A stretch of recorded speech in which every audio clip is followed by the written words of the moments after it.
Good morning guys, and welcome back to another rainy, wet, cold winter ride here in Lancashire. I ain't complaining though, we're out here for 3 hours today doing some efforts, doing some zone 3 efforts. Nothing that intense, just keeping the legs ticking over. But this ride this morning is actually only session 1 of 2 today. I'm doing a double training day. Man, it's November. But either way, something really cool is happening later on this afternoon. So I'm gonna crack on with this ride now, focus on the efforts that I've got to do today, and I will catch up with you in a little bit. This rain is only water. The skin's waterproof. That's what I've been telling myself for the past 3 hours. But I've just got done with the first session of today, 3 hours in the legs. But this time of year now, we've got some real flat light, like visibility isn't that great. Now I'm wearing a black kit, so purely for safety, I take this flashing light now on pretty much every single ride. But just look at that right there. It's hanging on by a thread. I reckon we'll get 2 more rides out of that before the rubber just completely snaps. It's 3:30 in the afternoon and it's already starting to go dark today. That's not cool. But anyway, there's 2 very exciting things happening. The first of which is my office, which currently looks like this.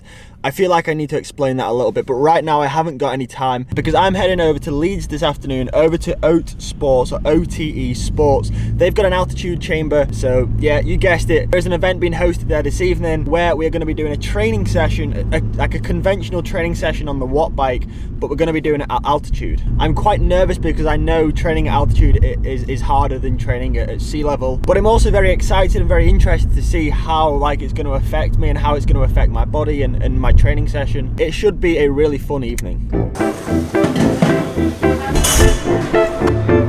It takes 1 hour to get to Leeds, however I allowed myself 2 hours because it's at the end of the day now. The rush hour traffic can quite often add an hour. However, it turns out I did make it to Leeds in an hour, so I've got an hour to kill. So I just stopped at the service station as I arrived into Leeds, got a coffee, and now I guess I've got about 55 minutes to kill before the event starts.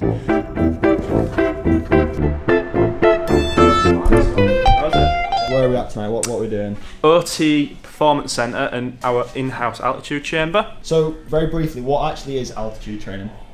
So altitude training, it's altitude training, or it's otherwise known as hypoxic training, so with less oxygen. Okay. So what that means is, for the same effort that you're putting in, it's a lot harder, but for the how much effort you put in, you get a lot of gains from it, to put it any other way. Yeah. So obviously pros go away to Tenerife and stuff, training at altitude. How can amateurs benefit from this as well? Right, so the key thing is that amateurs don't have a lot of time to train, so you've got this time crunch cyclist, so where they've got, say, about 10 hours to train a week.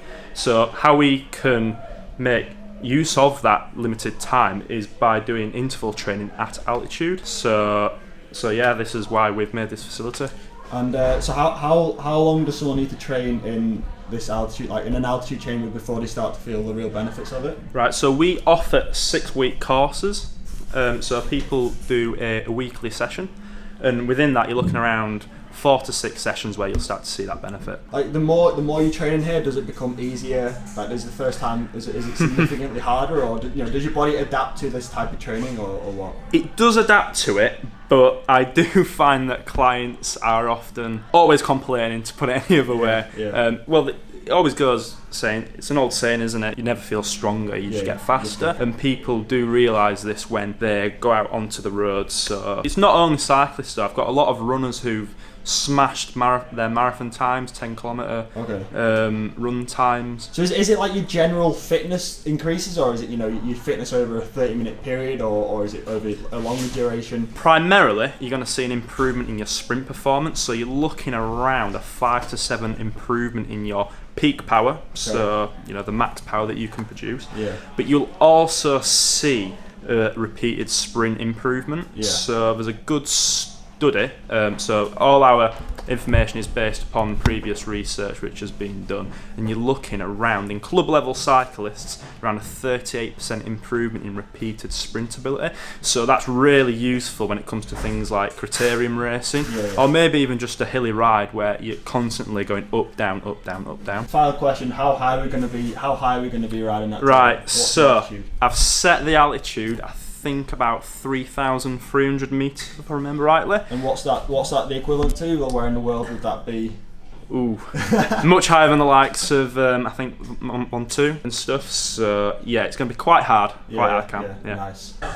Alright, this is the session that we're going to be doing tonight. Bearing in mind we've already got 3 hours in the legs today, it's probably going to be quite a hard session this evening. You have talents and skills in you. that you haven't even begun to reach for yet. When you good, you tell people. When you great, they tell you. Writing fiery line, but my book of rhymes hell proof. Proofread like a professor, I can prove it. Ain't no spoof, and it gets spooky when the truth of what I'm speaking hits the booth. No, I don't mean no photo booth. That's a picture I'd rather paint with paint splatter like blood. When blood exit your veins and veins pop out your head. Adrenaline hits the brain while your brain struggles to identify the source of the strain. Strangely enough, I'm finally strangling all my fears, but I feel more threatened than ever. It's been the craziest year. Let's see. Start now from now, 4 minutes, steady state independent. Okay. This is just to get an increased blood flow to the working muscles, okay? More threatened than ever, it's been the craziest year, let's see. Debut album, I know people who thought it would flop. Got a march shock like static as I tippy toe to the top. Topping the charts cause I'm in charge of my destiny. When I'm with God and he's with me even when he seems far. So I keep my head high cause I'm a star. Okay, 3,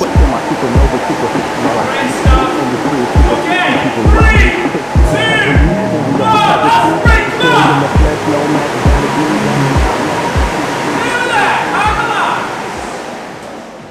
Anytime if you fancy coming along to the altitude chamber again.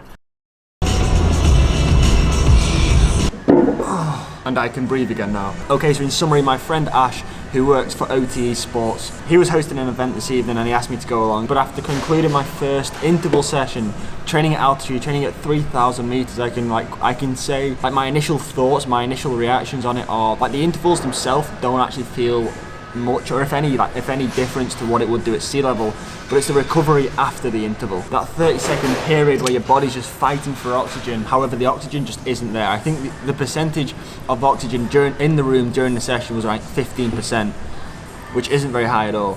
Oh yeah, that is a dud chocolate tiffin, isn't it? When's the rest coming? OTE have very, very kindly supplied us with a discount code. The details of that are in the description box down below. And also in the description box is a link over to the OTE Sports Performance Center where you are able to book on to a training session in the altitude chamber. I'm keen to go back and I'm keen to maybe do a program in the chamber and track my progression and track like how it affects me and how it affects my body. Perhaps that's something that we can do in due course. I was hoping to film more stuff like during the session today, but I just physically couldn't. It was that hard. But anyway, I'm driving back home from Leeds over to Preston right now. It's about a 1-hour journey, and when I get home I've got some explaining to do.